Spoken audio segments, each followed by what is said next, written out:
to 6:30. This is a correspondence from the applicant, and he says, due to a delay caused by the ZBA, that's interesting, will not be able to complete the project before the grant deadlines. He doesn't want to waste that further time, and he's withdrawing his request. And so that puts that aside until we hear, if we hear from the applicant again. So that's it, and the next case is in 7:30, so, 7. 7 o'clock, so we'll go offline until such time. That takes care of that. Yeah. Do we have to make any motion or anything on this? Pardon? Do you have to accept No. the withdrawal or anything? Well, it's been withdrawn by the applicant. Okay. So if you feel it's necessary to make a motion, I'll make a motion that we accept the I'll make a motion that we applicant's accept it. withdrawal. So move. And second it, Second? and so that takes care of that issue. Thank you. We can go offline now. Can you pass that stuff back to me?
violinist Joseph Silverstein, who was here in Boston for so many years with the Boston Symphony Orchestra.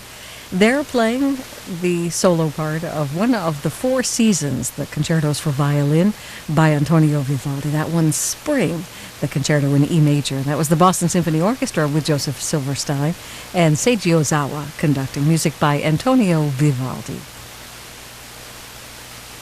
Well, here is one of the overtures that Beethoven wrote for his only opera, Fidelio. This is the overture Leonore, number 1, with the Vienna Philharmonic Orchestra. Claudio Abbado conducts.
That's one of the overtures that Beethoven wrote in trying to hit just the right one for his only opera, Fidelio. That's the Leonore Overture number 1, although it wasn't the first one that he wrote, but that doesn't matter. It is the Vienna Philharmonic Orchestra, Claudio Abbado conducting there on 99.5 WCRB. I'm Kathy Fuller with you on another chilly night, but we've got warming up coming up in our future. Tomorrow a little bit warmer, the next day a little warmer still. By the time we get to Saturday, we'll be up into the low 50s, and it'll stay that way with rain on Sunday. Monday will be a very nice day, lots of sunshine, up into the 40s. This music comes from the opera ballet by Nikolai Rimsky-Korsakov called Mlada. I have 3 of the dances for you: the Bohemian dance, the Lithuanian dance, and the Indian dance. Nema Järvi conducts the Scottish National Orchestra.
let's see, it is now 7 o'clock and it's time for the next application from Joseph M. and Amanda M. Levine of 163 Island Road Trust and the physical location is 163 Island Road in Lunenburg, Mass.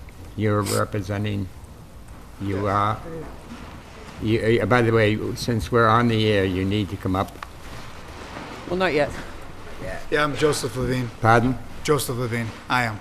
Okay. Yeah. What we do is we will have the application read, and you can speak to the application if you should like to do so. You don't need to. Then we open it for public discussion for those who may be in favor or in opposition to the application. And then we cut off public discussion, and then the board then deliberates. So with that, you can sit down until you're ready to say your piece. And Lisa, would you please? This is an application for a special permit for dimensional variation, Massachusetts General Laws, Chapter 40A, Section 9, Zoning Board of Appeals. The name and address of the applicant is 163 Island Road Realty Trust, Joseph and Amanda Levine of 163 Island Road in Lunenburg. The undersigned hereby makes application as follows. The petitioners are seeking a special permit for dimensional variation for height and for setback purposes to remove an existing dwelling and construct a new dwelling and add a second floor to the existing garage. The proposed action has not begun. The basis for this application for special permit is found in the following section of the Lunenburg zoning bylaw, Section 5312 for height and Section 5271 for setback. The street address is 163 Island Road in Lunenburg, assesses map 23, parcel 7. The name and address of each holder of legal title to the land, which is the subject of this case, is 163 Island Road Realty Trust, 163 Island Road in Lunenburg. The deed is recorded at Worcester Northern District Registry of Deeds, Book 8027, page 205, and recorded October 29th, 2013. And signed December 4th by Amanda and Joseph Levine of 163 Island Road Realty Trust. They've answered the page 6, section 12. A, the proposed work will not be injurious or dangerous to the public health or unduly hazardous because of traffic congestion, danger of fire or explosion, or other reasons. The proposed work will not have a material adverse effect on the value of the land and buildings in the neighborhood or on the amenities of the neighborhood. The applicant feels very strongly that the proposed work will have a positive effect on the surrounding property values. The applicant has also taken extra time and precautions to make sure that none of the proposed work will have any adverse effects on their neighbors' continual use and enjoyment of their properties. C and D did not apply. There's an addendum to the application by the applicant. When 163 Island Road came up on the market for rent, we almost immediately jumped in the car to go see it, until we saw the photo of the old spiral staircase. That wouldn't do with a new infant on the way, so we didn't go for 3 more days. Both Joe and I kept looking at the listing on our own time until we admitted to one another that maybe the staircase wouldn't matter. It was love at first sight as soon as we stepped foot in the door. We used zip ties, a $10 gate, and some thick plastic sheeting to baby-proof the stairs. Adeline was born exactly 2 months after we moved in, and besides expanding our family to 3, it was extended even more because of the close bond we formed with so many of the incredible neighbors. We were tenants, but moving out was nearly unfathomable. So when the previous owner decided to sell us the house, we couldn't have been happier. Lunenburg and the community of Hickory Hills is a wonderful place to be raising our daughters. We are so lucky to be able to ski out our front door in winter, swim out the back in summer, and watch the incredible wildlife, from eagles to otters year-round. I'm involved with the Lake Management Group at Hickory Hills, and Joe just helped out on a town subcommittee for building reuse. We are invested in Lunenburg and look forward to raising our growing family here. We are cramped for space, and there are a lot of things that need to be repaired. The house is completely energy efficient, and there are electrical issues, and the structure itself needs lots of work. It was originally built as a camp and then raised up to put in a foundation and have a second story. Most of what's been improved upon was done personally by previous owners, so there are lots of quirks and things that don't quite work or scare us a little bit. We thought we could put the bulk of the work off until down the road, but it would be too costly in the long run. After lots of long conversations and weighing of options, we realized we needed to start anew. I'm hesitant to tear down our home, a place I've come to love and cherish, but after running the numbers, it's the only thing that makes sense. What we look forward to is building a home to inhabit our new wonderful life here for years to come in Lunenburg. There's a letter from the building inspector. Shall I read that, Mr. Chairman? Please. Dear Mr. Chairman, after reviewing the plans for a building permit to demolish the existing home at 163 Island Road, I found that a special permit dimensional variation for the following will be required before a building permit can be issued. Point A requires a 12.3-foot height variation. Point B requires a 6.1-foot height variation and a 1.3-foot side setback variation. Point C requires a 16.8-foot height variation. Point D requires a 2.3-foot height variation. Point E requires a 4.4 height variation. Point F requires a 7.6-foot height variation. I hope that this information is helpful for your hearing and thought that this information can highlight the zoning deficiencies that require relief in order to obtain a building permit. If you have any questions in regards to this correspondence, please feel free to contact me. Respectfully, Michael J. Savageau. Thank you, Lisa. Yes, you have Well, I further? wasn't quite done. I'm sorry. There's a list of abutters, I heard a period. and there's a site plan, and there's also building plans. And I did receive a memo from the Board of Health that they have no issues. I also received an email, Zoning Board of Appeals, after receiving the ZBA letter regarding the variance at 163 Island Road. My wife and I would like to voice our support for the project of Joe and Mandy Levine, 163 Island Road. Thank you, Dave and Betty McDonald, 155 Island Road. To whom it may concern, I live across the cove from Joe and Mandy Levine at 163 Island Road and have a perfect view of their property. I'm writing you in support of their construction project. As a property owner, it is nice to see improvement on the property. It is my belief that such projects increase my property value and the value of the houses that abut their property. And that was submitted by Michael J. Nault of 56 Brookview Terrace in Lunenburg. That's all, Mr. Chairman. Thank you very much. You're welcome. Would the applicant like to expand what's on the application? If not, don't need to do it, then the board would then come to the point of asking specific questions.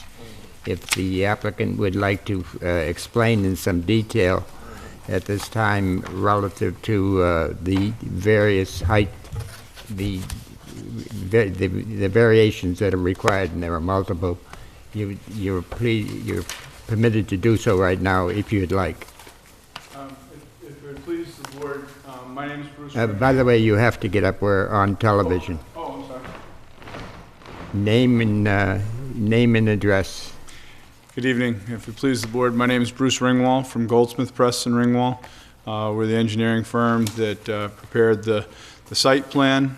We've also worked with Joe and Mandy with the Board of Health, where we did an upgrade, designed an upgrade septic system for the property, and we've been before the Conservation Commission for the work within the buffer zone on the property as proposed. You've read the application and you've seen this stuff there. There is an existing garage to the front of the property, which they will be putting a second story on. That's where one of the height issues comes into play. That existing garage is currently detached, so it currently meets the setback. As you're well aware, when you attach it, there's a different setback, so that creates the issue there. But by putting the addition on the top, the peak runs the parallel with the length of the lot, perpendicular to the road. So the height difference there is not to the peak, but just to the eave. Similarly, the bulk of the house is going in the exact same footprint as the existing house, and that peak runs parallel to the road, perpendicular to that long line, but the closest corner to the lot line is again at the eave rather than at the peak. And so those things are there. One last little thing, and Joe has talked about it with your building commissioner. Subsequent to his filing, they've refined the plans just a little bit, and on the western end of the house, on the end of the deck, there are stairs that come down perpendicular to the deck, parallel to that end of the house, and running just down in one direction. Since then, the design has been modified so that the stairs would come down adjacent to the side of the house. I brought up an exhibit plan with me to show on plan view, as well as a revised floor plan as well this evening, so that they would go down and then scissor back, U down, come down half a flight, turn and come down half a flight. All that is about 18 feet from the property line, so it's a greater distance back than the 15-foot setback. Your building commissioner didn't have an issue with it, but we wanted to make sure that you folks were aware of it. That was a slight change that came in the architecture. And unless you have questions for us, that's... Only one question. In the application that we have here, that's not reflected, that amendment that you have, is that correct? That is correct. If in the event that the board would grant it, the plans would have to be modified and amended to, that we have. You're prepared to do that? Yes, sir. We have...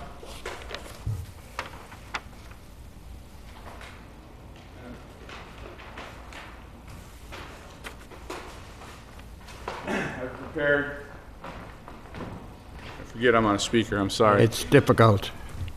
Joe, would you be my pointer? Sure. Oh, there you go. That would have been even easier. You can take the microphone.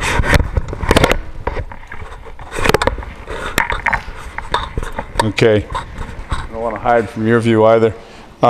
What happened before was the stairs started here and they came down towards the house.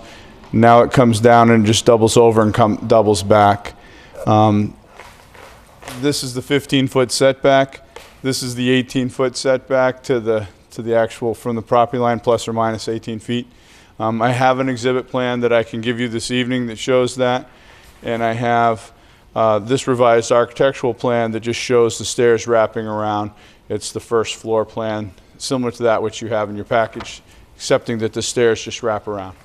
Okay. That's the only change, sir. Thank you very much.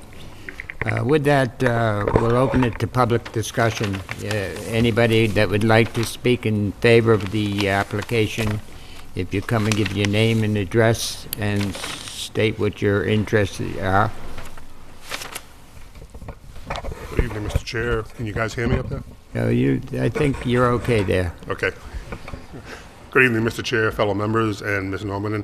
My name is Dave McDonald. I live at 155 Island Road, which is the abutter of the property. I just want to say that we're in total support, which, Lisa, you received our email. Joe and Mandy have become very dear friends of ours and the neighborhood. And like Lisa said, Joe's been involved in town committees, and his wife's been involved in our lake management with the conservation. So we're in total support of it, and we hope that you guys feel the same. Thank you very much. Thank you very much. Have a good New Year, guys. Okay. Anybody else would like to speak? Good evening. I'm Michael Nault, 56 Brookview Terrace. Technically, I'm not in the butter, but I am directly across the lake from Joe and Mandy. They're part of my view. That's from when I look out my front door, I'm looking at their house. And as I stated in my letter, I'm very much for what they're doing. I feel it's going to do nothing but help property values, help my property value, and anybody else that abuts them. They have been a great addition to the neighborhood. They've been great people on the lake, very involved in lake management, helping with our fundraisers. I think it's a win-win situation all around. So, Okay. thank you. Thank you. Anybody else like to speak? If not, anybody in opposition? Seeing none, we'll cut off public discussion. With that, we'll bring it back to the board. Anybody like to start the question and answer period? When I was looking over this, I didn't see anything with regards to setbacks for the septic system or anything like that, which is part of the things that we review. And from what you mentioned, you've already been to the Board of Health and everything. They'll be using a newer septic system that you put in. And so everything there has been accepted, okayed by the Board of Health. If I may. Right on the edge here, between the garage and the road is the driveway comes in on the side. There's a small yard area. It's furthest away from the pond, from the lake. It's the general area where the old septic system had some leaching pits, and we've done testing and designed a septic system, very slight mound. It's mostly an in-ground system. It has been approved by the Conservation Commission and by, well, the location of the tanks by the Conservation Commission and the location of the system by the Board of Health. And so that fits up close to the road and meets all the required setbacks for the septic system. All right, so that will be something that's put in the future when you do anything? When he gets the approvals to move forward, that would be installed in the springtime along with the housework. Thank you. And this is town water, right? That's correct, sir. What section refers to the actual? Any further questions? I got a question, Mr. Chairman. I had read somewhere, and you said there's a brand-new foundation under this already? Is that gonna be built upon? You said it was lifted up to put a foundation under it. I think what my wife referred to in the letter is years ago, 20-something years ago, when it was a camp, they raised it up. So I don't think new, might be more than 20 years ago. It was originally on the ground, they raised it up with kind of like a false foundation. So the plan is that, it's a piecemeal foundation, is to remove that foundation and put a proper one in. Okay, you supposed to, because like Yeah. I said, the letter sort of indicated there might have already been done.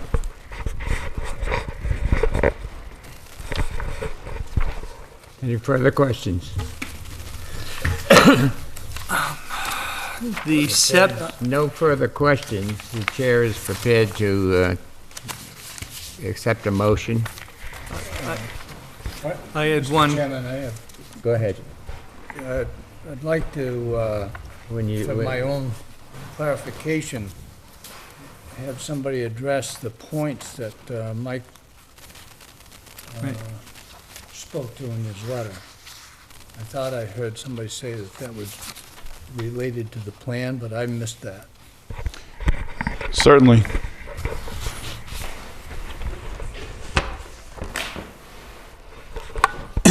It's hard to see from here because it's a small plan, but the cover sheet of the plans there shows the building footprint.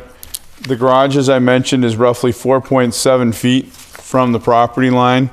The proposed building height at that point will be 15.8 feet. As we come back further, the closest point is a corner of the proposed house and a porch and an office space on the two different levels. That space is 8.1 feet to the property line, and that height from the ground is 25.4 feet.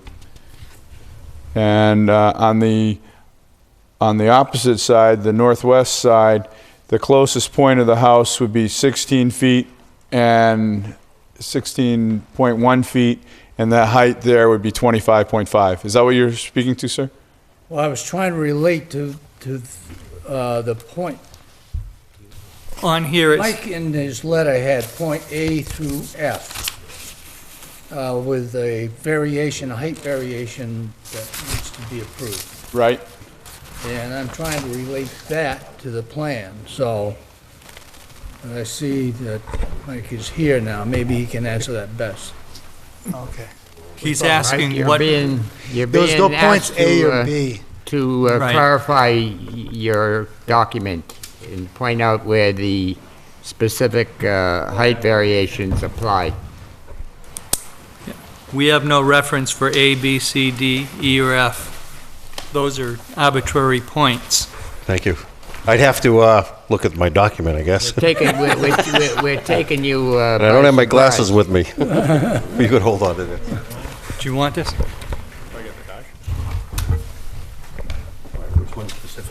Yeah, We don't have any See, reference. Does that refer to the plan, or were you just itemizing them? It doesn't say where it relates. Oh, I had, hold on. I know what this was for. This was my scratch sheet for the reference, for them to figure out what was what.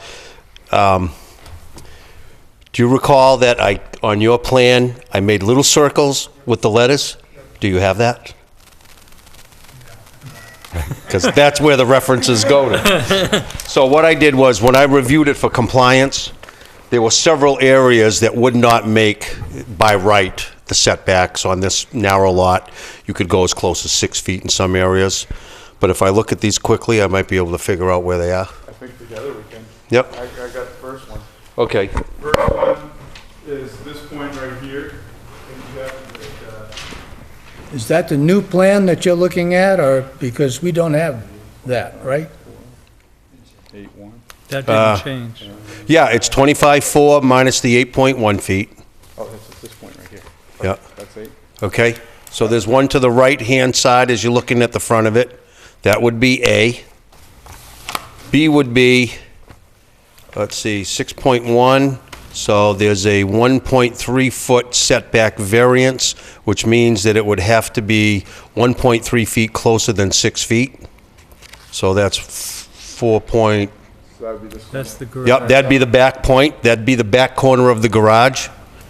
The reason why that would be required is because that setback is an existing setback. The first floor level would actually be grandfathered as it sits, but because they're putting a second story on the garage, the second story would actually need, because it encroaches into the setback of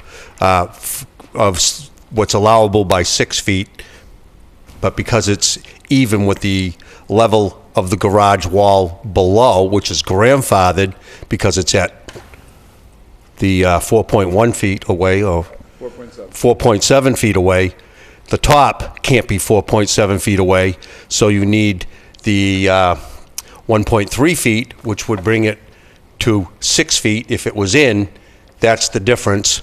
So the second story needs the variance or the dimensional setback because only the lower level is grandfathered.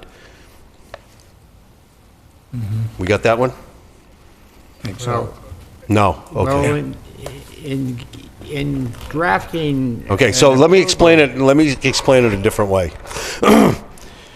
On the narrow lots, we allow, because of the nature of the narrowness of this lot, the bylaw allows by right on a narrow lot to reduce the setback requirements from 15 feet in the Residence A district. You're allowed to reduce that by a mathematical formula. Pretty much when you get to 150 feet in lot width, which there's a requirement of 175, once you hit roughly around 150, if you did the math, you'd end up being able to put the reduction 6 inches for every foot you're lacking. So if you're at 150, you're lacking 12.5 feet.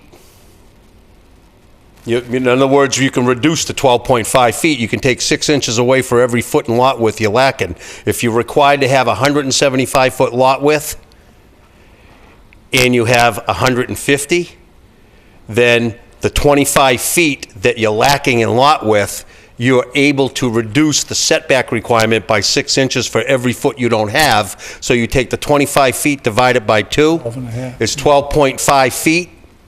So the setback would be reduced by 12.5 feet. If you reduce a 15-foot setback by 12.5 feet, you're 2.5 feet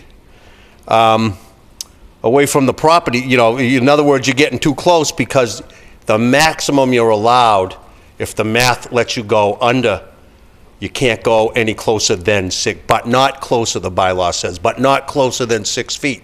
So on some of these 80-foot wide lots, you'd be able to put your building over in the other guy's property if you did the math, because the setback would allow you to go right to the property line.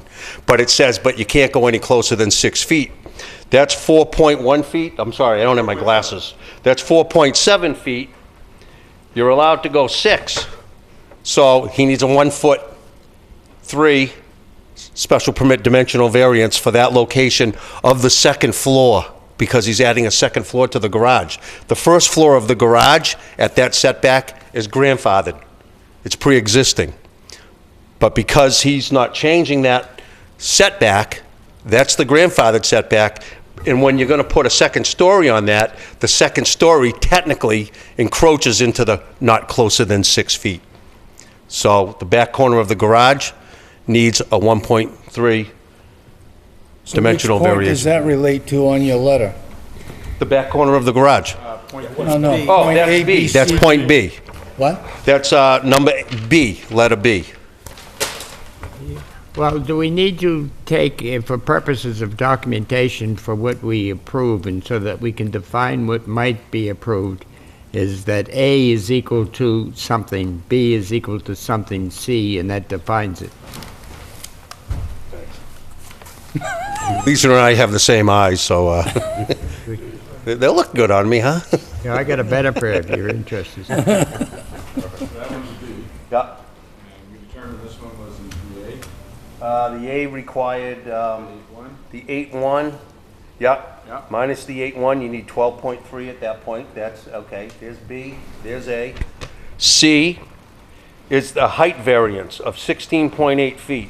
So what we would have to do is establish a height variance is more than likely going to be on this side of the building. So it's probably here? Well, it's going to be, you're allowed to go based on, where's the height of the structure, the building plan?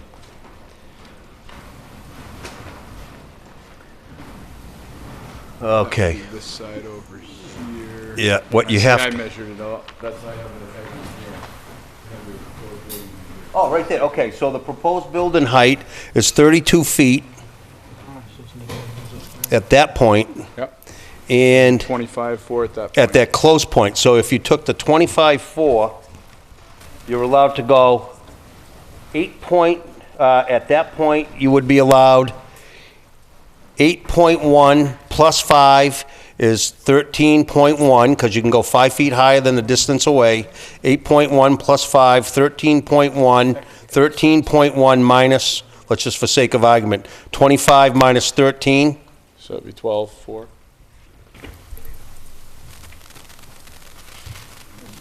yeah, we probably did the peak. Probably did the. 32, That's further away. yeah, that one's further away. We gotta, I probably scaled that point. But in all of these locations, and unfortunately, the gentleman doesn't have the pad, the one that I did it on for him, that I referenced those specific areas. So if the board could determine that the location of the house is fine with the board, then any height or setback variations that are required could be documented based on my scratch sheet and be superimposed as those areas. Basically, any area that is encroaching closer than 6 feet needs the setback, and based on the height of the structure, the distance away, those are where the height variances occur. Are you comfortable with, if we grant that the documentation to support it in the final draft would meet you, and with your approval and requirements? Yes, I would be, and the We want reason, to tie A through E, with Ray does, and I guess we all do, to specific areas of the proposed building. You are satisfied what is being proposed as we sit here? yes, because I diligently did the calculations so that it would, I was hoping it would simplify because there were several areas, but unfortunately, the applicant didn't superimpose those onto this plan as I referenced on his plan. Yeah, okay. So basically, if you're happy with the location, and you don't have an issue with the location, and you're happy with the setbacks that you see, your maximum height variance would be 16.8 feet, and my guess would be, it would be the peak. Hold on. 5 feet away, you're 4.5, you'd be 9. Nope, that's a short one. That one's E, that one's probably the height variance of E, right here. I think you're the peak on the right-hand side of the house, looking at it from the lake. E would be, because if you take the 4.7 feet, Yep. see that? Yep. You go 5 feet higher, There. you'd be 9 something. One's So there. you can only go 6, so if it's These around are the 10, higher. you're gonna be, that's the 4. And the 7.6 is probably, if you take the height, The main it's concern is it's the either distance. 25, depending on what that height is, or it's this height right Your here. question Because is it's a valid. second story, 8.5 away. Yep. 8.5 feet away, you're allowed 13.5. So does it change? So 8 minus, yeah, I could match those up if you're happy with the Oh, okay. location. Ray, why don't you speak to it since it's the issue you raised?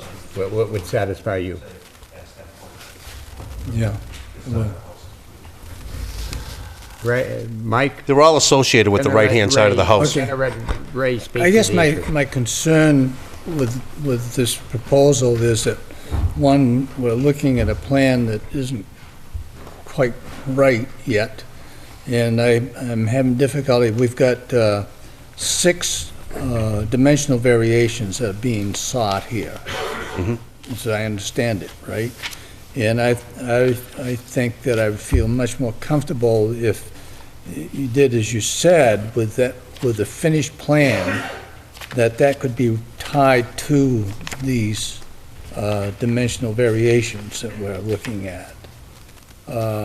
Because the lot size is very small for that zoning district. And so I have a concern about it. Are you, just so I follow you, Ray, are you suggesting that you approve it based on the conditions that there's no different setbacks in height variations other than what have been listed on my sheet? Yeah, is this the whole story, I guess, is the question in my mind, because... You'd like to see them first? You want to know the locations of them first? I guess that I would like to, well, it'd be ideal if we were able to tie points here to the plan, but the plan has changed, as they mentioned earlier, because of the stairs that were redesigned. The stairs, I believe, we found would possibly be irrelevant, or that was brought to our attention after it was submitted. And if it did need a dimensional, we might speak, because we talked about that. If I may, the stairs are 18 feet back from the property line. They meet all the setbacks. We just wanted to point out that it's a slight variation from the plan. It does meet all the setbacks, though. As Mike has pointed out, it's the east side of the house that is close to the property line, and the points that he has listed in the letter there, we can add to the plan with a couple minutes of figuring out which one's which. Somebody have a calculator and a scale, we can probably do it in 10 minutes or less. I don't think we're gonna have the time. We have another case coming here, and I don't know if we want to turn this hearings into work sessions. So what comes about, unless Ray is satisfied with what is proposed, or he would suggest potentially that if any approval will be conditional upon something to his satisfaction. And short of that, I would agree with that. And short of that, it would be a continuation of this hearing to another date. And I would defer to Ray. What would you like to do, Ray? No, I think it'd be contingent upon Mike being satisfied that those are identified on the plan. That they're identified on the plan before I issue a building permit. Right. So that what I presented to the applicant, which I believed he was going to superimpose on a plan for you, Yeah. that as long as I see them superimposed, if there are no issues with the visual location of the house with the setbacks that are represented, that I will assure before I issue that it would be into compliance. I kind of do that anyway. Yeah. So that I make sure, and then they do an as-built foundation plan at the end to verify. Yeah. So if that was conditional, if the board so desired to approve it tonight, I can tell you that I will be sure that it meets the specifications of my scratch sheet if you want to put that into your decision. Okay. With that, I got a question. Mr. Chairman. go ahead. Yeah, Mike, could you, just a question on the garage. Once you put the second story on it, does the garage then lose its grandfather? No, well, the part of the garage that remains isn't leaving. So the garage as its standalone self-structure, then it's grandfathered as it sits. So when you that's what I mean. when you make something more non-conforming, Right. he's protected on what he has. But if he adds a second story to it, or because I think you said you were going to keep the story or just rebuild.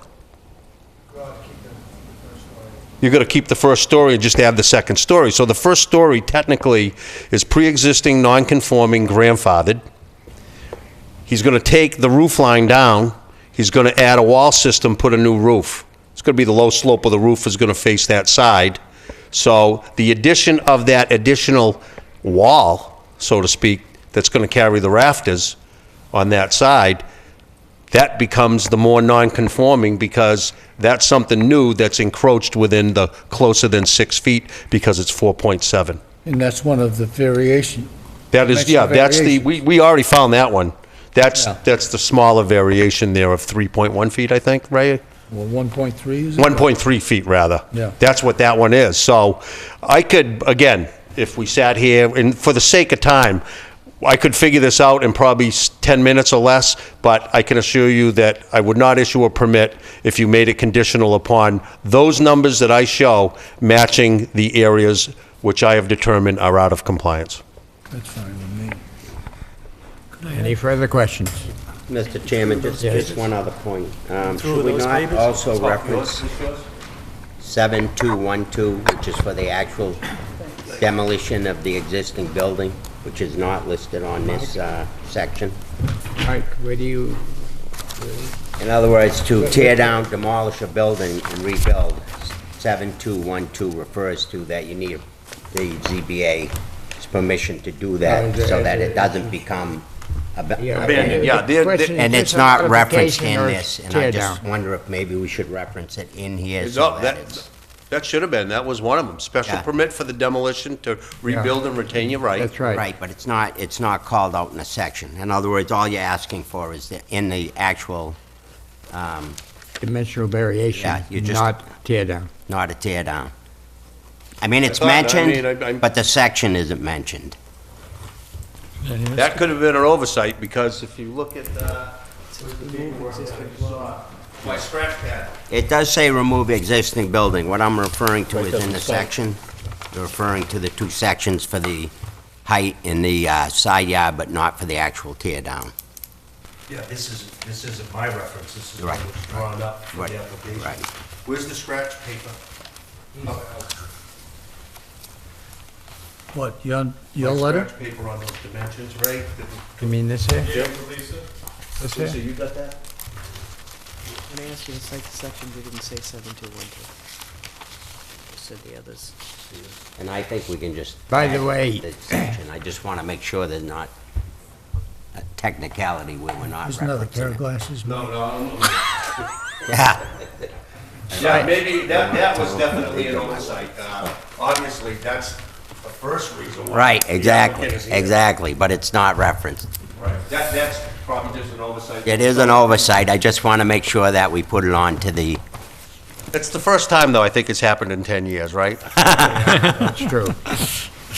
By the way, it is now 7:40, and the Herricks have an appointment here at 7:30. And I'm going to request if the Herricks be willing to stand by for a short while. And we appreciate your patience. Okay, thank you. So the chair is in a position to accept a motion. I'm puzzled by you made a statement of the section, Al. Yep. But what section? 7212. 7.2. 2. Voluntary demolition of a non-conforming structure without permission of ZBA shall constitute abandonment. It must be a different section. See, this is 7212. Right. Oh, I see what you're saying. Okay. That's not the You're right. reference. Hang on 1 second. We gotta get the right... 7421.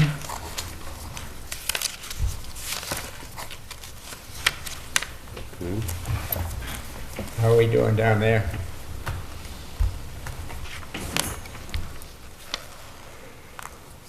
Seven 7.4.2.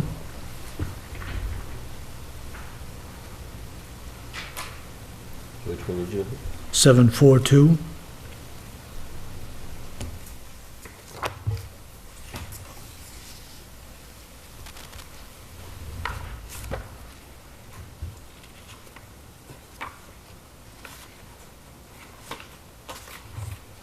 We could reference We'll the, reference it. I don't see it right here. I'd have to look through the whole thing, so we'll reference it. have you got a document? I don't have the, Okay, the just actual speak to section. it and have Lisa, excuse me, include it.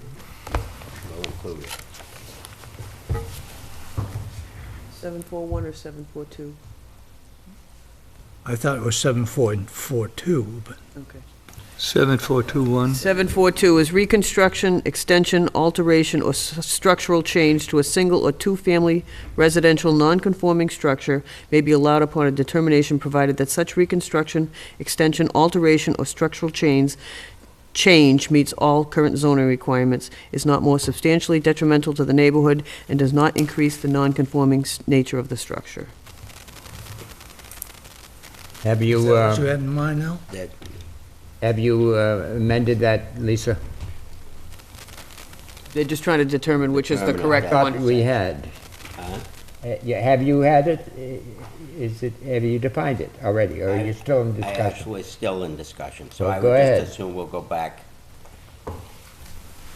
You could say in accordance with section 7.0, What we'll do, in accordance with section 7. that would work. That would work. Okay, so long as it's embedded in that section.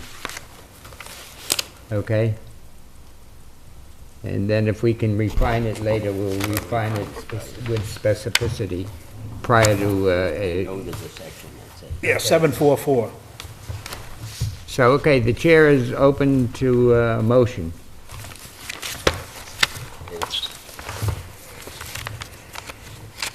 I I'll don't make hear a motion. I'll make a motion that we grant the special permit for the sections as cited for the dimensional variation for the height and the setback purposes to remove the existing dwelling and construct a new dwelling and add a second floor to the garage as requested in the petition. And that Michael, with the condition that Michael does reference in the new plan. Second to the motion. Second. I get a second. A further discussion? There's no further discussion. All those in favor of granting the application as presented, say aye. Aye. Aye.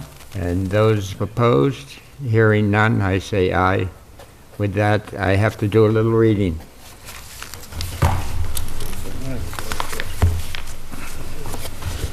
The Board of Appeals has, in granting the special permit, which we've done, is the Board of Appeals did assure that the proposed use would not be injurious or dangerous to the public health or unduly hazardous because of traffic congestion and danger of a fire, explosion, or other reason. What we did is it will not have a material adverse effect on the value of the land and the buildings in the neighborhood or on the amenities thereof. And the special authorization is granted with the contingency that the petitioner comply with all licenses, regulations, statutes, and ordinances of any and all applicable state, local, and federal boards or agencies with the jurisdiction over the premises. You see, we cover ourselves. If we missed anything, we got it in here. You're tied down tight. The granting of the special permit is issued with the benefit of the applicant. And during the construction phase, of course, it's subject to periodic review by the permit granting authority or the zoning board of appeals. And with that, we wish you well. We're mindful that any decision made by this board can be appealed to Supreme Court, Superior Court. Not the Supreme, we don't want to go there, no quantum leap. Within 20 days after it's stamped with the clerk's office, and that is be within 14 days. And you should be mindful that you should record the special permit with the Registry of Deeds. And with that, we wish you well. Thank you for your time. Yep. Thank you very much. Yeah, good luck.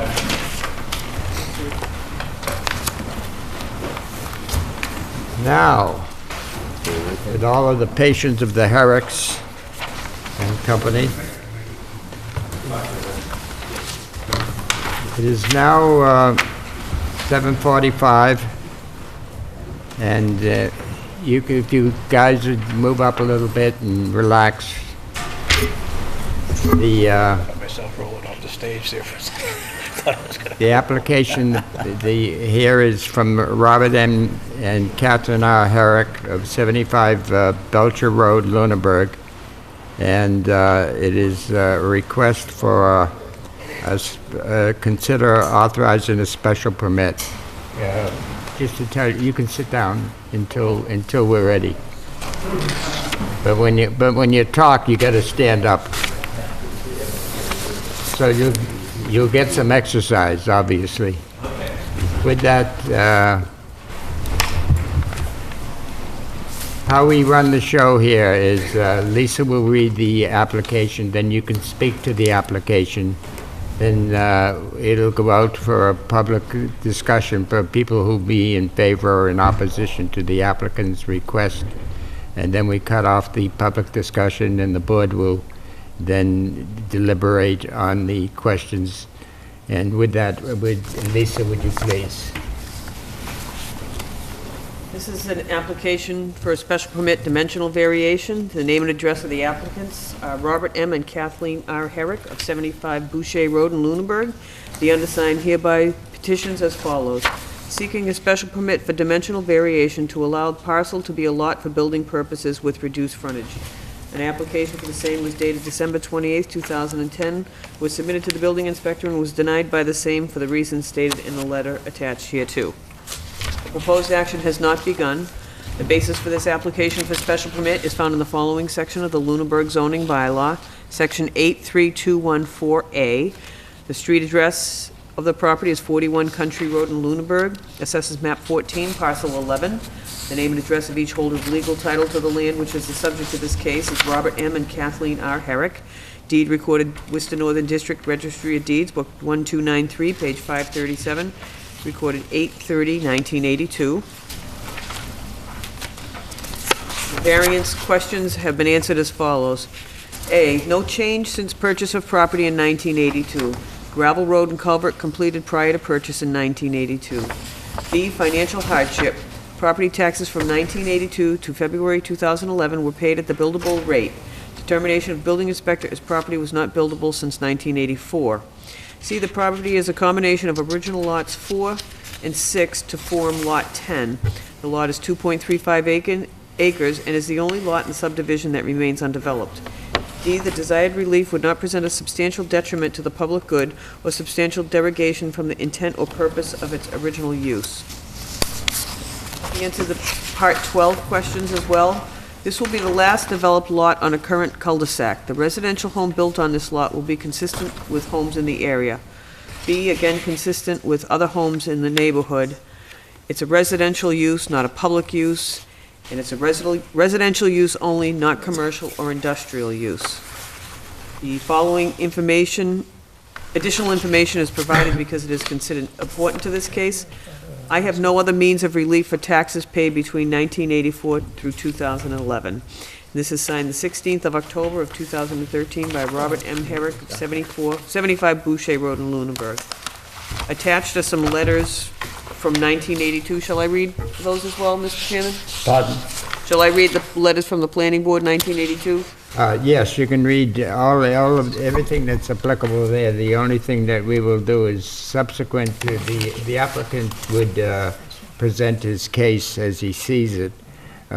This board has, because of the nature of this case, the Zoning Board of Appeals has sought legal counsel from the town's legal counsel office.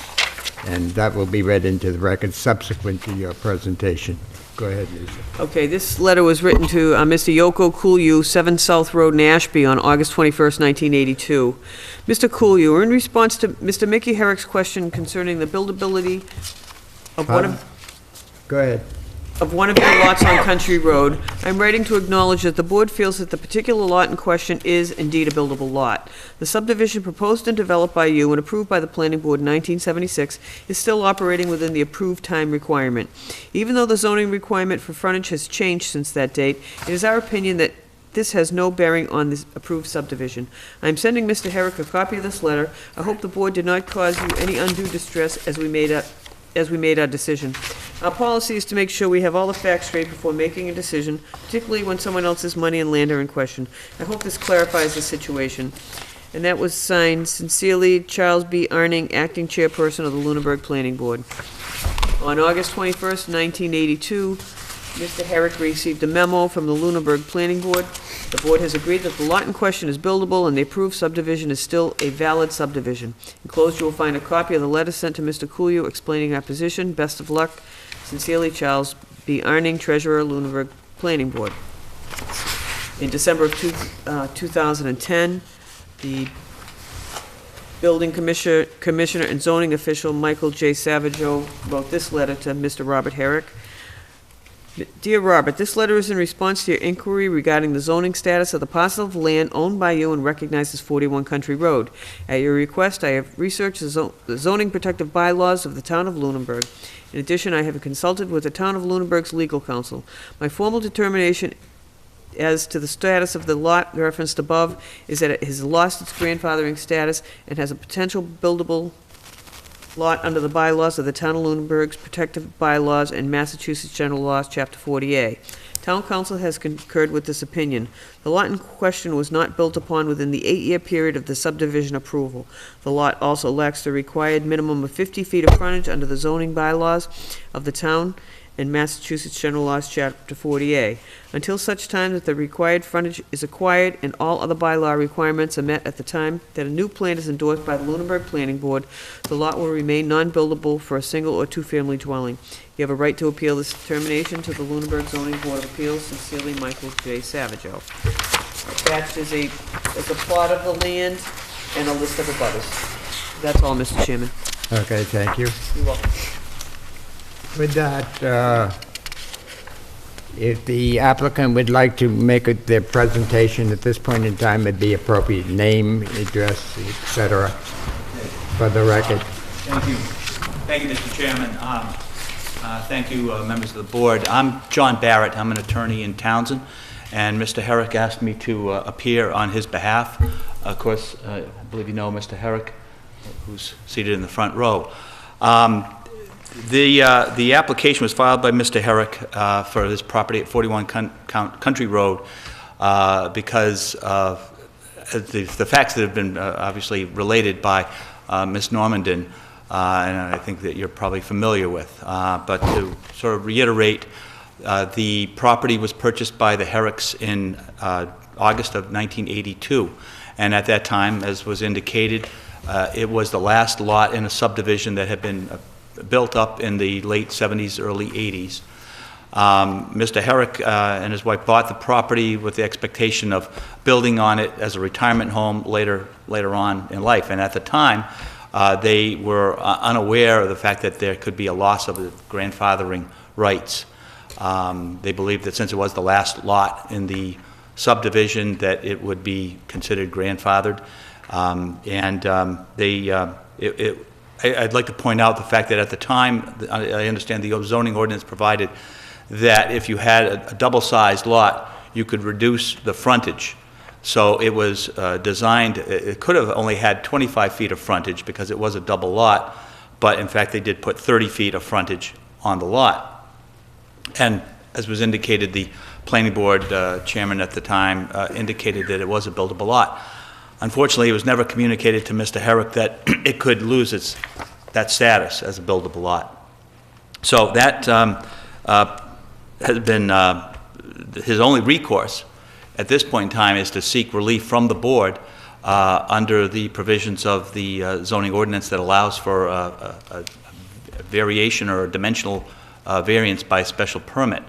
In my review of the bylaw, it seemed that the section that would be applicable is 8.3.2.1 B4, that does allow the board to grant a special permit to vary dimensional requirements of the bylaw.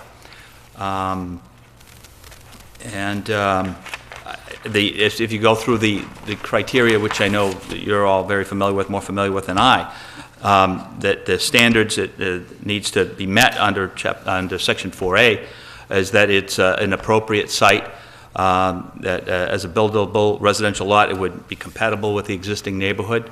We would submit, in both counts that it is an appropriate site and that it's compatible with the neighborhood.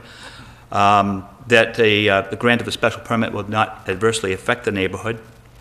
Again, their contemplation is to build a single-family home there, and that would be consistent with the neighborhood. Can't see how that would be adverse to the neighborhood. It would not unreasonably diminish available light, air, sunlight, and other amenities. Again, for the same reasons, it doesn't seem like it would violate that requirement. And that it would not pose a nuisance or serious hazard to pedestrians or vehicles. So I would submit to the board that Mr. Herrick believed that it would satisfy all those requirements for a dimensional relief from the board. And I just expand a little bit upon the fact that this is kind of a unique situation. This is something that I had my head scratching, scratching my head over this, because back at the time, Chapter 48, Section 6 did have the grandfathering provisions that if you had at least 50 feet of frontage and 5,000 square feet, any change in the zoning ordinance would not affect it. Curiously enough, this lot would be okay, except for the fact that, and it's not held in common ownership with another lot, it would be okay except for the fact that they did not provide for 50 feet of frontage. So that's the only variance that's being sought here, is that to allow the building on the lot. It is, I believe, a 2.2 acre lot? 2.34. 2.34, so it's double the size. It was a conforming lot at the time it was created, and it certainly would be a hardship for the Herricks if they could not utilize this property. I know in Mr. Savageau's letter, opined the possibility that if you could obtain other frontage from a neighbor. However, in looking at the plans, it seems as though that would be difficult, and certainly I don't know if any of the neighbors would be willing to do that and minimize their lot that would be necessary in order to accommodate that. I do have some things here. It may be superfluous for you folks as far as a copy of the deed, the plan, and the letters from the planning board, which you already have read into the record. So, and just a copy of the what I think is the pertinent section of the bylaw, in 8.3.2.1. So I can submit that if you'd like. Whatever, you can submit it to Lisa. Thank you. I don't think it needs to be, Okay. I don't think it needs to be read into the record. It's what No. we have anyway, I No, believe. it's just for your reference. Okay. I don't know if the board would vote tonight on this, but I don't know, I'd ask Mr. Herrick if you have anything you'd like to add? Just see you for a second. Just a second. I will look in the folder. Oh, okay. Yeah. I just want to sit with me for a second. Yeah. Were Give they us a few broken minutes. down? Here you go.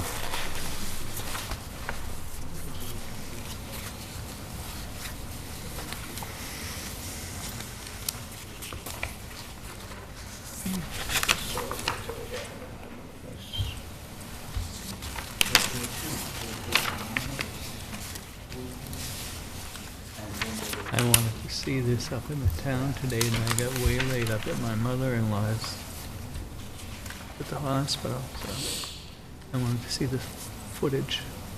Yes, you know what, he was a lady, but you could take through.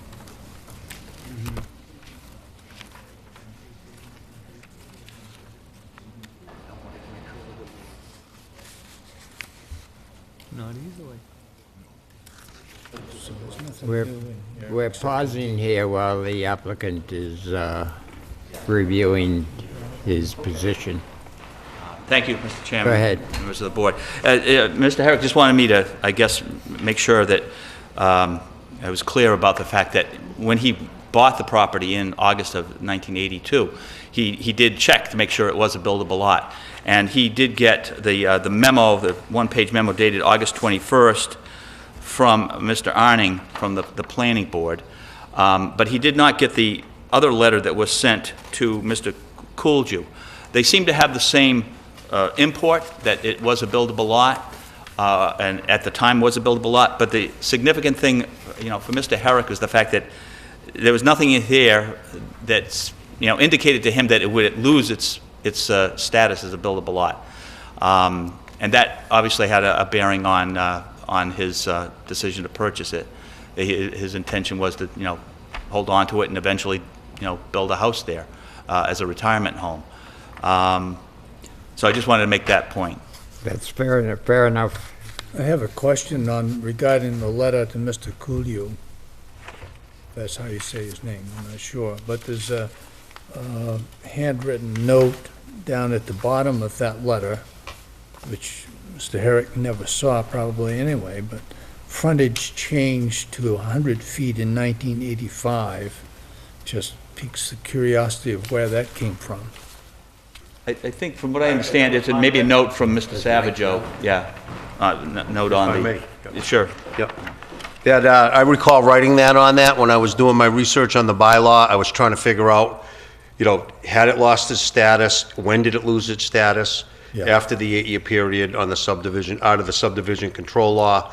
It obviously, Chapter 40A was in effect in 1975 that said you needed a minimum. You had to conform to the bylaw at the time of the submission of the plan and have a minimum of 50 feet of frontage, and have a minimum of 50 feet of frontage, which was my opinion as the zoning officer, that it didn't meet that requirement, because once it lost its status under the subdivision control of the 8-year that it would have been governed by, you can build within 8 years of the approval of the subdivision.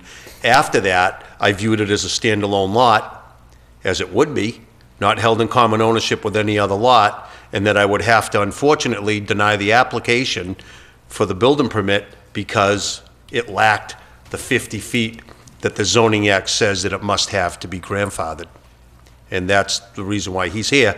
The scratch padding that I did on that was myself reviewing all the documentation that I could find in the file, and that I researched the bylaw, and it had changed at that date that's referenced here. That's when the chronology of the towns changes in the bylaw. I have a chronology of that.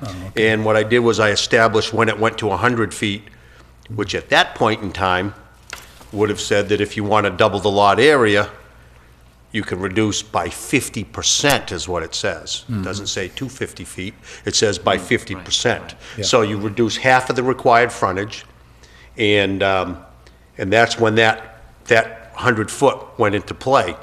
Prior to that, it would have been 50 feet, would have been a minimum, and as the attorney mentioned, it would have been accurate to be, at that time, when it was approved, a double lot size, 50-foot frontage requirement for a lot, but you double the lot size, you reduce it by 50%, you're allowed 25 feet.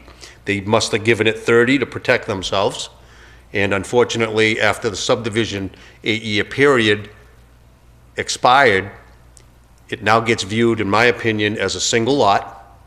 And when a builder comes in for a single lot, many years later, 20 years later or whatever it is, comes in, you don't have the 50 feet minimum, which prior to the subdivision approval, the zoning act had already been in place.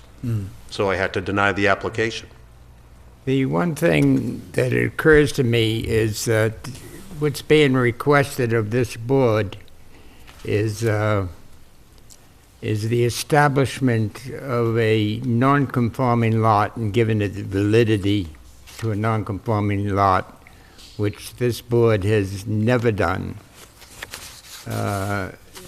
ever, to to bless a lot that is non-conforming by waivering the 50-foot requirement. I think that's probably a key issue. Do I state the case reasonable? I mean, I deny the application based on the fact that it was a non-conforming lot that wasn't grandfathered. I'm not disagreeing or agreeing. I deny the applicant, and the attorney can speak on behalf of the applicant. That's why they're here. I'm not for or against. I'm just upholding the bylaws of the I understand, but I'm town. just saying from a factual point of view, not from a determination point of view.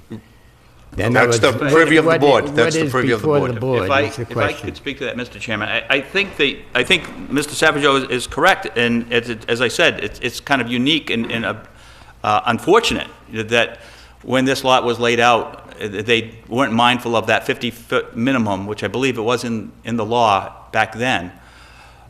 I believe that even notwithstanding the grandfathering that's entitled to a zoning, a subdivision, that as a pre-existing lot, once that lot was created and sold, it would be entitled to a grandfathered status, but for the fact it doesn't have that 50 feet of frontage. Yes. So I believe Mr. Savageau would agree with that. I mean, it was in existence. It didn't have protection under the subdivision provisions anymore because that time had expired. Yes.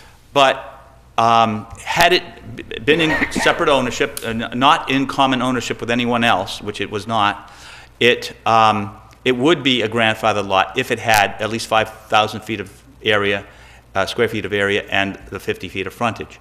So that basically leaves Mr. and Mrs. Herrick with the only recourse that they have is to seek the relief that appears to be available under the zoning bylaw, the protective bylaw, in section 8.4.3.2.1. 8.3.2.1. Yes, and Raise the issue that he's, as part of it, is that he's paid the taxes as a buildable lot down through the years. Is that a correct statement? it is up until in 2011, I believe, in February, he did apply for an abatement, given at the time Mr. Savageau's determination was not a buildable lot, and I believe the Board of Assessors did grant that, but but that was only retroactive for 18 months.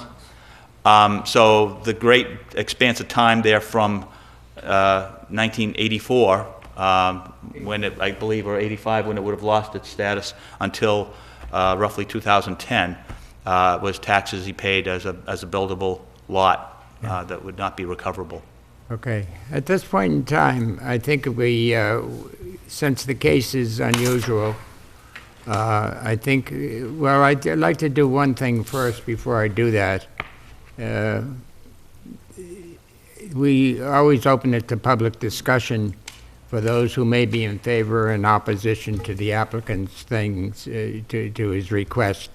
So at that point in time, if anybody would like to speak in favor of the petition by Mr. Herrick, you can come forward now, give your name and address, and say what you'd like. Yes, my name is Brian Herrick. Obviously, I'm the brother of Robert Herrick.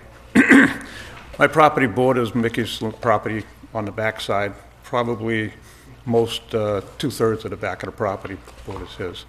It is 2.5 acres. I do think since he's been paying the taxes of the buildable lot for so many years, that this is kind of a unique situation that he's had the property in one name, in his own name for that long. And now he's seeking a variance so he can build on that property, which he could have got if he did it back 10, 15, 20 years ago. So I do think it's kind of a unique situation in that standpoint, where he's not somebody coming in, buying a lot, asking for a variance. This is something he's had right along. So I'm in favor of granting the variation. Okay, thank you. Anybody else like to speak? If I may, Oh, we're not gonna let just you a short speak. while ago, I went to all of the abutters and... Excuse me, Oh, Mickey, sorry. I'm sorry. I was making a comment, light of heart, and I withdraw it. Well, I got the same problem. Do you want to borrow one of mine? I thought you called me. Wait, would you want me to... No, go ahead. Go ahead. Sure. What I did the last few days is I've gone to each of the neighbors and abutters and asked them to endorse a letter that I'll hand to you. And essentially it says that that they understand that Kathy and I are looking to build a home there, and they have no objection should the board choose to turn that to from a non-buildable to a buildable lot. You're going to So, submit that? I'm going to submit that. I didn't get everybody, some of them weren't home, some of them went down south where it was a little bit warmer. And didn't call on anybody that you thought they might say no. Thank you. Anybody else like to speak? Come forward.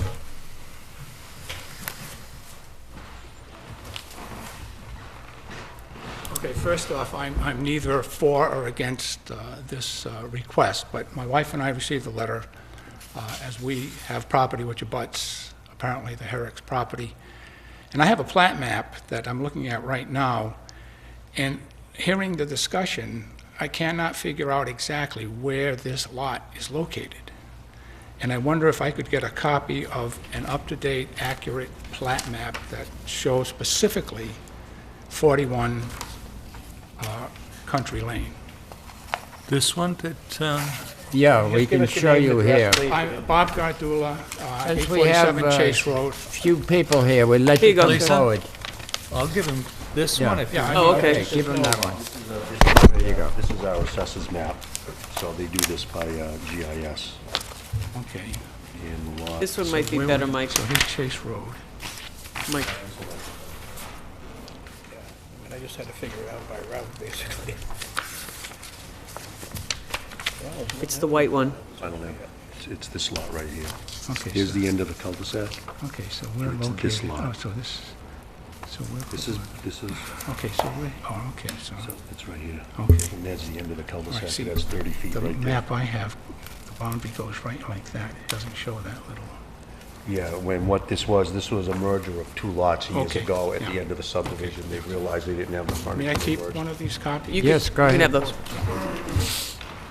Anybody else like to speak? If not, we'll cut off public discussion. And at this point in time, since this case is unusual and, in my opinion, difficult from both parts, both the ZBA and from the applicant's point of view, we seek counsel, and we would like to read into the record at this point in time the advice given to this board, or the determination given to this board by Copeland and Page.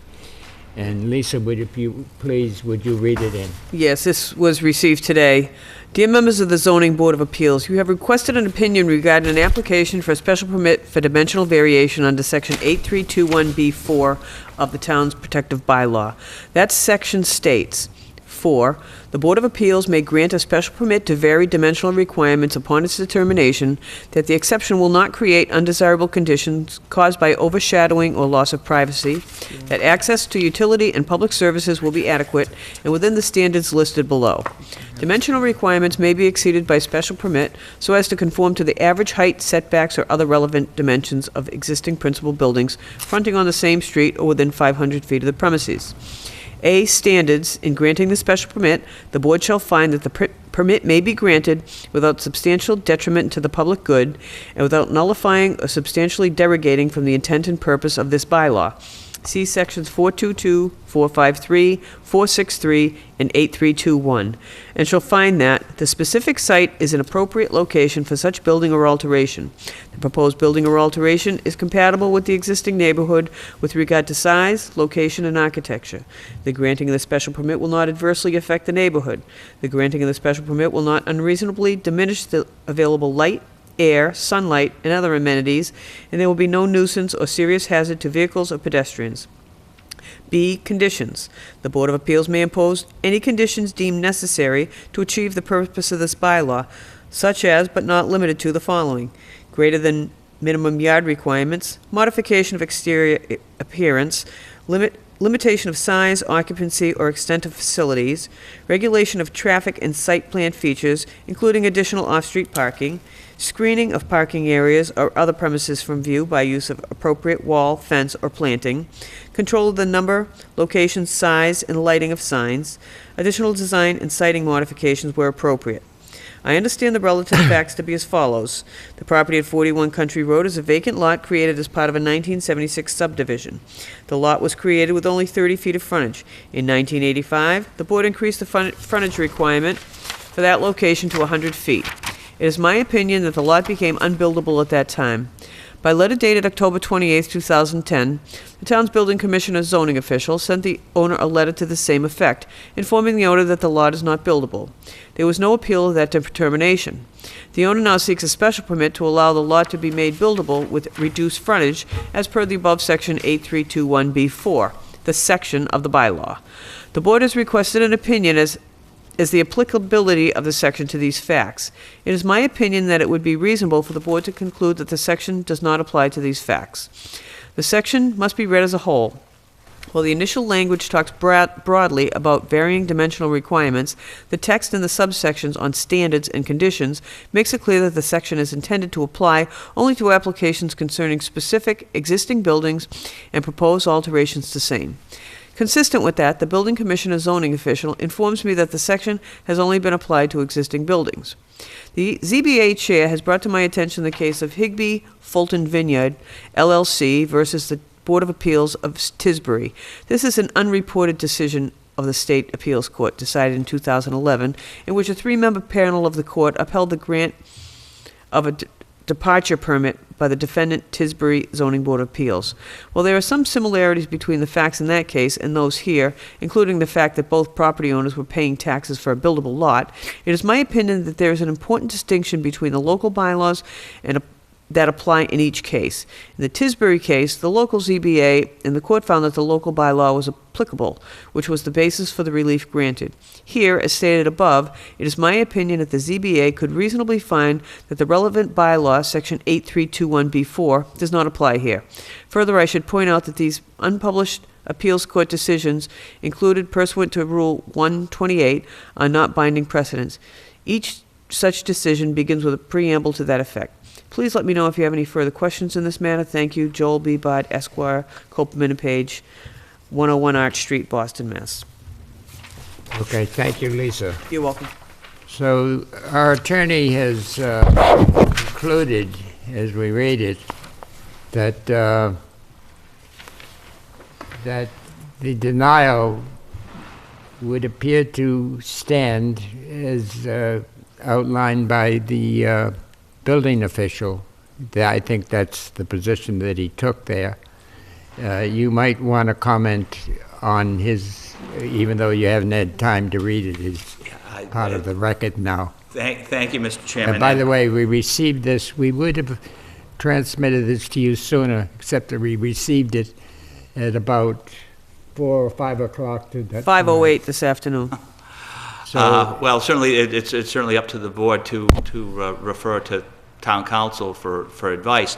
I think what I would like, and if with my client's permission, is to ask the board to possibly continue its deliberations until I could review Mr. Bard's letter and maybe provide you with any counterpoints that I could. I was looking at this case mainly from the standpoint of that section, which seemed to allow the dimensional variances, and I didn't see, as I read the bylaw, that it was limited to existing properties or existing buildings.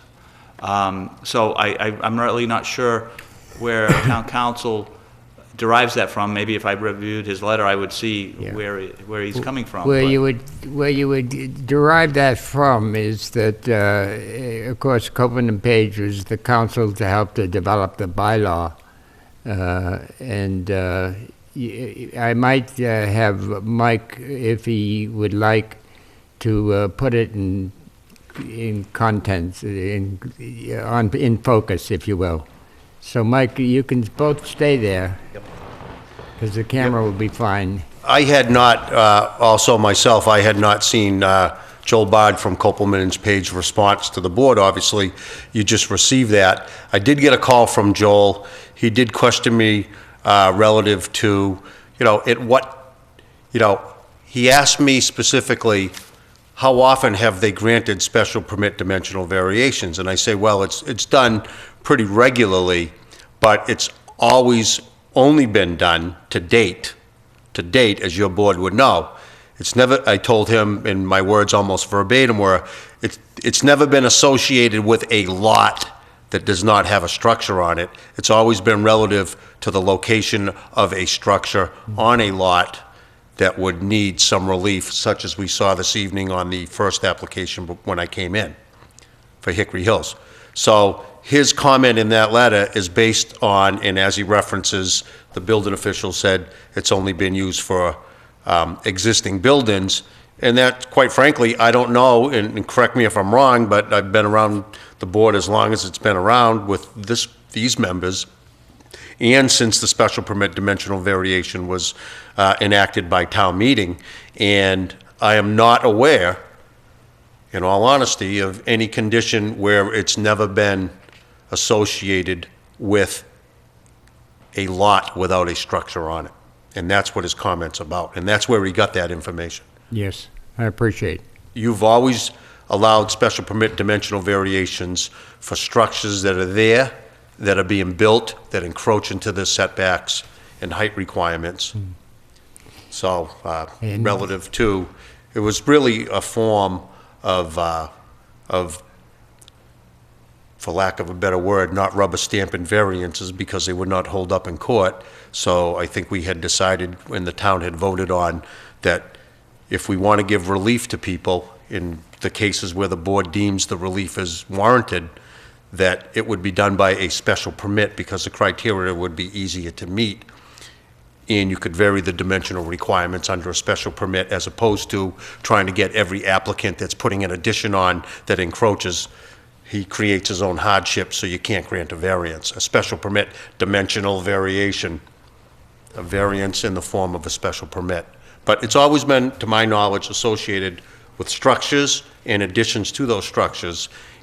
And he asked me the question, and I honestly gave him the answer. It's never been associated to date with a lot. And that was the purpose's intent, to relieve ourselves from the requirements of variances into the special permit by dimensional, which really opened up and allowed people more freedom to develop their property, I believe. That's correct, and at the same time, we also voted to allow people on non-conformance to build by right, where in the past they couldn't. If you're on a non-conforming lot and you want to add on to your structure, we did allow it as a matter of right, and didn't view the structure anymore as a non-conforming structure because of the basis that it was located on a non-conforming lot.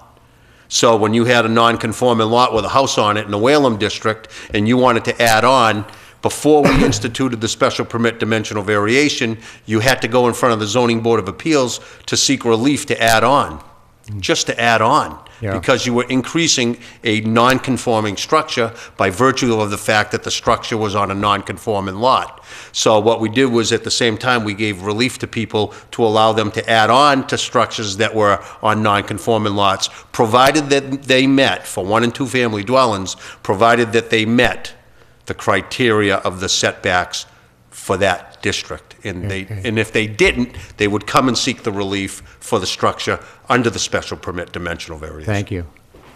The other thing that occurs is that we, over the years, I've been here probably too many years, is that when someone wanted to create a lot, and we've even denied it for 2 feet. They wanted to come in and develop a lot, and we've denied the creation of in a non-conforming lot to bless it as a conforming lot. And down through the years, we've never done that. This case here is you're not creating which makes it slightly different. It's a created lot as opposed to being created. Right. So, but you look at this as are we opening the Pandora's box in terms of the creation of lots and the standard that we've held that we would not allow the creation of a non-conforming lot? This is slightly different because from whence it came. And I just put that out there not to make any determinations plus or minus. Yeah. But I think this is the difference that we have. But it would be potentially wrong to open up a Pandora's box to revisit all of the firm decisions that have been made over time. I appreciate that, Mr. Chairman, and I appreciate the comments. And I think I venture to say I don't believe you would be opening up a Pandora's box simply because I don't believe that this would apply to your denial of variances or special permits when people were trying to create a non-conforming. I think you hit the nail on the head. This lot was already created back in 1982 or 1977 when the subdivision was established. And really, by virtue of the lapse of time and the change in the ordinance and this unique circumstance where the lot was not left with at least 50 feet of frontage because of the, again, unique circumstances of the bylaw back in 1982, which allowed you to reduce your frontage by 50% if you doubled the size of the lot. So I would venture to guess you would not have that many opportunities for that unique situation to occur that's going to create a flood of people coming in before the board asking for this type of relief. I would suggest that this is a really unique relief that Mr. and Mrs. Herrick are requesting. It's not going to, I think, mitigate against I guess, the zoning interests or intention of the town of Lunenburg. And I would say, although it appears that to date you haven't done that for a lot that doesn't have a house on it, I would suggest that the literal reading, at least, of the bylaw seems to suggest that you could, that it is within your authority to grant that special permit for that type of variance when you have, I'd suggest, a lot such as this that seems to really have fallen through the cracks. It's not like someone coming in here trying to, push through a bunch of non-conforming lots. This certainly it appears to be the only reasonable relief the Herricks can seek, and I would submit that, although you may have not done it to date, that the bylaw does give you the ability to grant relief if you find the other criteria are met, under Section A, Subdivision A. I've taken up too much time talking. Sometimes I'm accused of doing that, probably. I have been accused of the same thing, Mr. Chairman, so excuse me if I'm like babbling on too long. Open up to the members of the board to relieve my dry throat. Mr. Chairman, I have some comments. I have been on the board, I don't know how many years, but I know that this change to the bylaws occurred after I joined the board. Somebody in this application, somebody answered the questions pertaining to a variance, and I just want to make a point, is that is not germane to what I thought was being asked. This was a request for a dimensional variation, and that's very different from granting a variance. This I'm interpreting as a request for a special permit for a dimensional variation on the lot frontage, period. The lot itself is well above what the lot requirements are for that zone. At 2 1/3 acres, I think it is, 2.35 or something like that. You need to clarify that. You need to clarify what? Lot area. What, it's only 40 You acres? have to get up. Based on my letter, I would have to assume, if I did my research properly at the time, that the applicant's lot is in the outlying district. And I believe, and we can look back at again, because it was 3 years ago that I wrote the letter. Okay, so if it's outlying changed. district, it's 80,000, right? That's right, it changed. Okay, so it's still well above the 80,000. It's 2.34. But if you use the reduced frontage, no, I mean, the lot area is, but Yeah. it's the frontage, if you're gonna vary the frontage. No, I understand that. Okay. I understand that Just wanted to make sure entirely. that you knew that it was in the outlying district, and it used to be 40 and it's now 80. That's all. That's all Okay. I'm trying to, So it's well above Clarify. the $80,000 square foot lot size requirement for that yes, it's zoning above the district. 80,000, yes. But Well above it. But would require one and a Yeah, half several thousand times feet Yeah. above it. in So- order to qualify. Yeah, I just So wanted it to be, meets- go It ahead. meets lot size requirement, Meets everything but frontage but requirements. frontage, so the only, the only Right, thing. all I was that- doing was making sure that the Right. board was clear that it's in the outlying district, because if you look at a lot with reduced frontage, you double the lot area. You can grant, as far as I'm I'm not even concerned about doubling Right. the lot Right. area. I'm just making sure everybody knows it's an 80,000 square foot zone. And you're right, he has over 80,000 square feet. And the only thing that we are faced with is whether or not to grant a special permit for the frontage. And in my mind, I guess that I believe that, given the lot size, that one request for the variation for the lot frontage is an entirely reasonable request, given that this isn't a lot that's being created, it's been there for years. And it's part of a subdivision, it was. They changed rules, there's no evidence here that he was notified that there was a time frame on that he had to do something. So in my mind, it seems to be well within the power of this board to grant that special permit for dimensional variation on the lot frontage. Are we going to be revisited by others? It doesn't make any difference. With this, we take it case by Each case is case. unique. This is a very unique case, in the fact that there's one owner for 31 years, that it was part of his subdivision, that he had paid taxes as a buildable lot for all those years. I think that I think, as the attorney pointed out, there are not going to be probably not any other lots. Maybe there is, but this is a very unique case. And that's my opinion, and I think that I agree with Ray. I tend to agree with both of them on that point, too. I'm very familiar with all the laws at the time, because that's when I bought my property and built, and we kept two pieces of property separate from each other by separate ownership. And, for exactly the same purpose of wanting to have something that might be buildable later on. And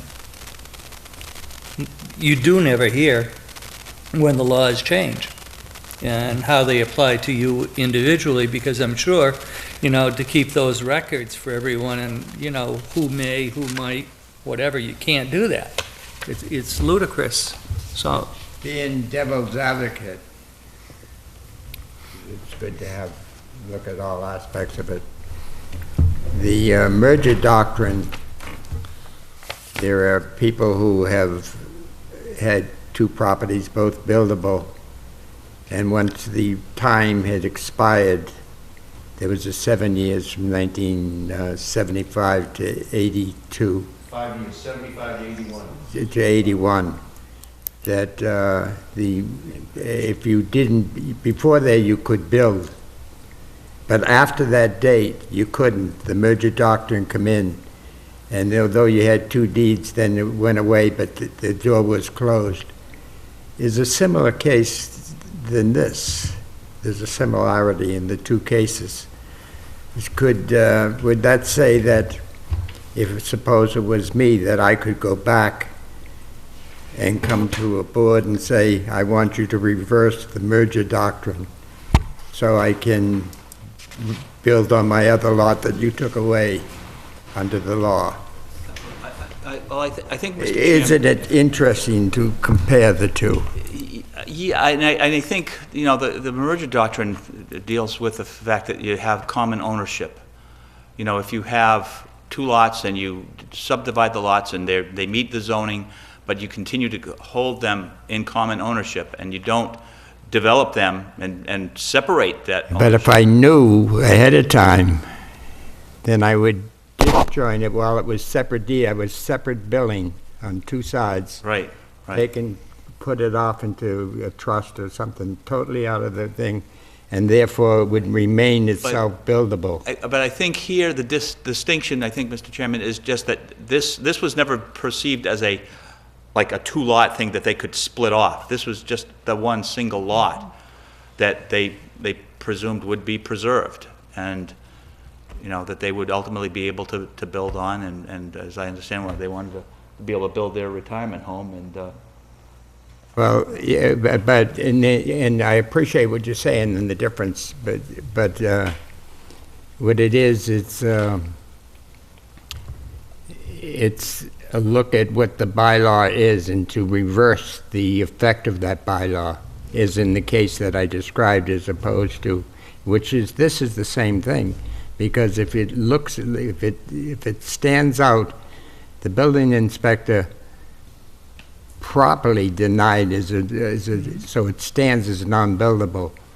And if this board feels that it is unique enough that can withstand external repercussions that come down the line across the board, that everything that the decisions that we made in the past based on denials will still stand the test of time, that we won't be reproached by other people to say, you did this, now you've opened the door, then we've got to go on and marginalize all of our decisions. It's the thing that I think it's important for this board to evaluate, and I fully respect and I have all the compassion in the world about the situation, but I think we need to, before you drop the hammer, to say, I'm comfortable. The board needs to be comfortable to defend its position from what may come out of this decision, because it's a significant decision. And that's my only comment. Yeah. And I'm not to say that I'm against it by any way, shape, or form, but I think it needs to be said so that whatever comes in the future, we're in a perfect position to defend our past decisions, which we would like to think were fair and honest, even though disagreeable. I think it's a concern. I hear what you're saying, Mr. Chairman, but again, I would say that I think that the circumstances here are so unique. I don't think that the decision, a favorable decision here, is going to implicate any other decisions in different cases. As someone mentioned, you decide things on each case on a case-by-case basis, and that this would not be precedential to say that, unless they met the same circumstances. As is in the case, as noted by our attorney, respect to the Martha's Vineyard case, that it was not apparently presidential. that was the case. Now, I actually had looked that up, but you came here with that as a point source of saying this is a basis of coming, but I guess you would agree that with our attorney that was not precedent setting, that we needed to pivot on that to say the door is now open. It is some. And you're saying, you're suggesting to this board that that's what you're saying is that this is not setting precedent. The position you take. I think I'd concur with town council in that is some support for a favorable decision here. It's not binding precedent because it's not a reported decision. But other than that, it does reference a court where the court upheld the board's determination that this was an allowable dimensional special permit. And not every town has that same bylaw that does allow you this discretion. Some towns don't. But I think Lunenburg does make that provision, and it's because it's there, it's within your power and your prerogative to grant relief in this case. Okay. Further discussion? Can I ask the attorney just one question?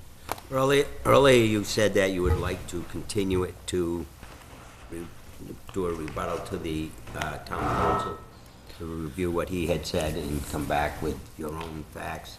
Do you still want to do that? Are you still asking for a continuance, or? Well, in all candor, Mr. Gravel, it depends on how the board wishes to vote. Well, you're not going to know that till we vote. Until it happens. Are you looking for a straw vote? That would be nice. Obviously, I wouldn't want to put Mr. Herrick through the time and expense of my doing further research and bringing you folks all back here if the board is inclined. I think there are some distinctions that I've made already with respect to town council's opinion. Particularly, I think, is the fact that Mr. Savageau had advised him that it hasn't been done yet, but I would submit that it can be done, and I don't think town council's opinion said that you couldn't do it. I would defer to my client if you would like the board. Would you like the board to continue so I can look at Mr. Bard's letter, or do you want to let them make a decision tonight? Mr. Chairman, Yes.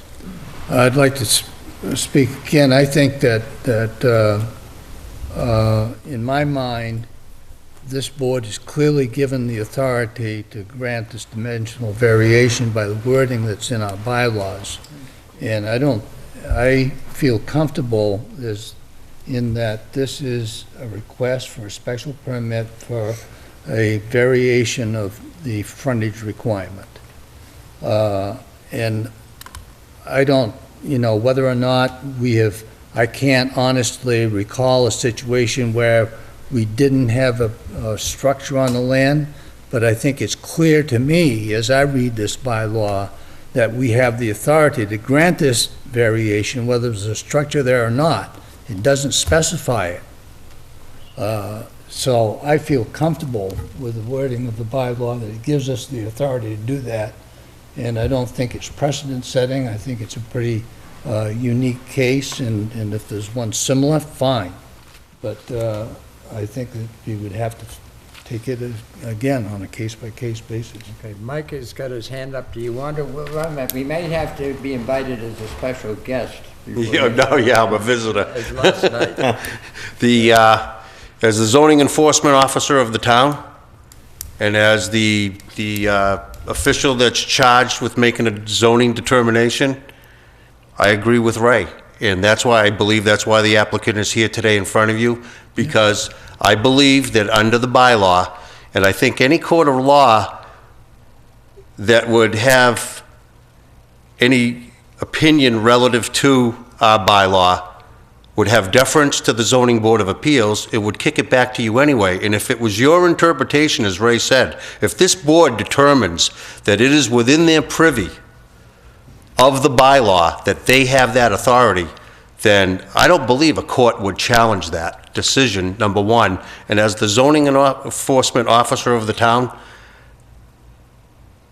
it says not limited to certain situations, not limited to. Mm-hmm. And, Joel, I respect Joel's letter that he sent. You could reasonably deny, you could reasonably grant.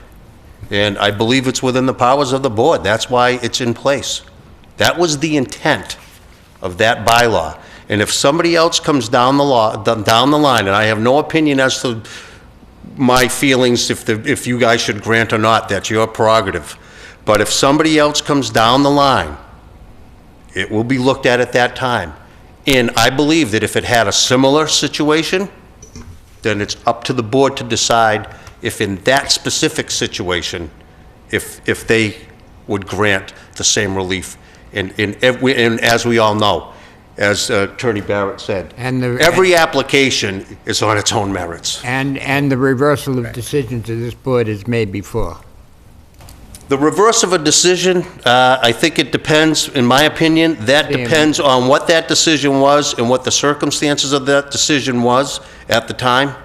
I am not aware of any application, and correct me if I'm wrong, that's ever been in front of this board that has been seeking relief for a lot under these circumstances that was not specifically created to approach the board. This is a lot that was created, and as I said, I think in all fairness to every citizen out there in this community.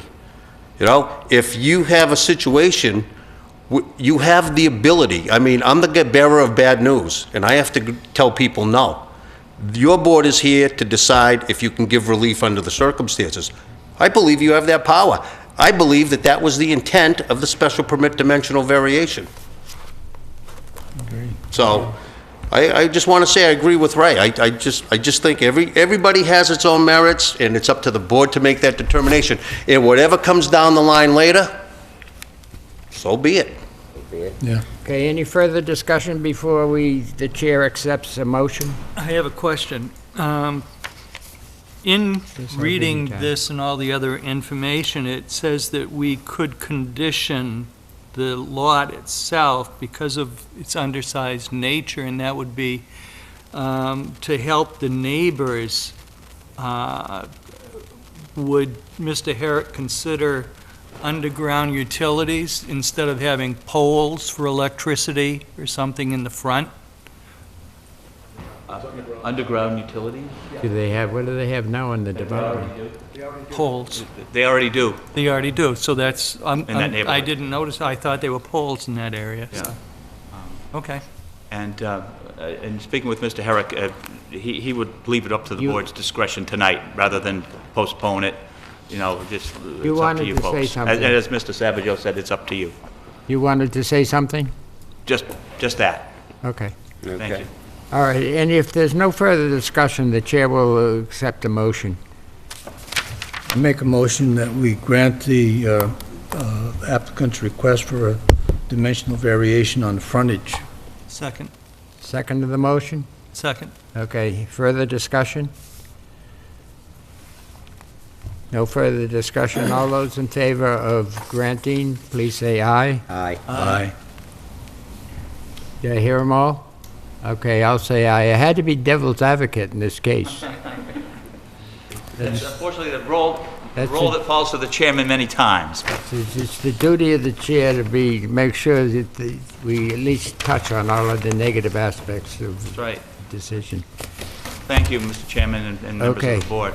Got some reading to do here. Pardon? I got to do some reading. Okay. Yeah, you can't go home just yet. Okay.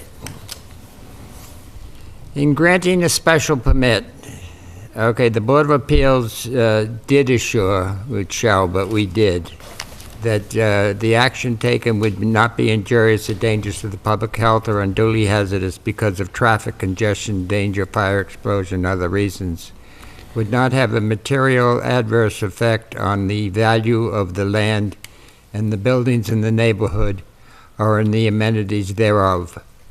The rest of the conditions during construction, you've got to comply with the building inspector and so forth.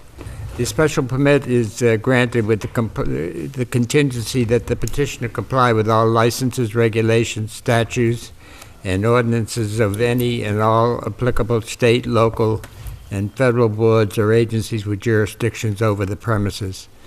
The special permit shall inure to the benefit of the applicant. What we should do is be mindful that any decision made by this board can be appealed to Superior Court within 20 days of the stamping at the clerk's office, which will take about 14 days within that time frame. And so any action you take should be mindful that that others could take us to court based on our decision. And then you should also record the decision of this board with the Registry of Deeds. And with that, we wish you luck. Excuse me, Mr. Chairman, over here, 2 years for this decision. Pardon? This is 2 years, if it's not acted upon in 2 years. Oh, Does that apply? I just want to make sure. well, Mike? Special permit is generally good for 2 years. A variance is what, 1 year or just goes with the property, but for 2 years for a special permit. So you have to kind of exercise, I believe, the special permit. But that's something we would need to look at. Someone Yeah. goes to the planning board or the zoning board of appeals and they get a special permit, then they have 2 years in which to exercise that special permit. I think I just wanted to make sure he didn't lose his window of opportunity again. Appreciate that. Right, no, good. Yeah, see, yeah. Point well taken. You don't want to go through this again, do you? You don't want to do this again. Yeah, we basically, yeah, right. I think if you figure you got 2 years to get a building permit in your hand, you know, you can take it from that point. Outside of that, we might be able to, you know, the board might be able to research exactly, or, you know, John, if you could get some information as to how this associates with other special permits. Yeah. That would be helpful for the applicant. Yeah, I will check on that. Thank you. Okay. Again, thank you. Thank you. You can all Do you go want a home. copy of that letter? Pardon? Or do you think? Yeah, thank you. I mean, I can always run